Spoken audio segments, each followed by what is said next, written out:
Georgia State University School of Public Health received a 4-year grant from the U.S. Department of Health and Human Services. This grant, totaling nearly $2 million, will support research in relation to prevention of child abuse and child neglect. The Safe Care Model, a program that is based on child maltreatment prevention created by GSU researchers, will add 6 implementation sites across the country.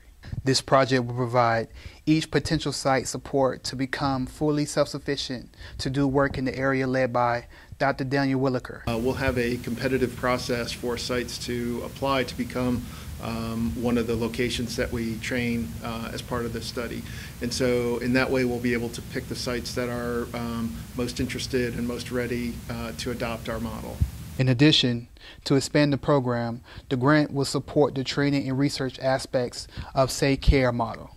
At the Safe Care Research Center, we do the training and then we also do the research. So the training staff is funded from the trainings that we do with these agencies, but the research staff, which is what I am, we're really funded by these grant projects.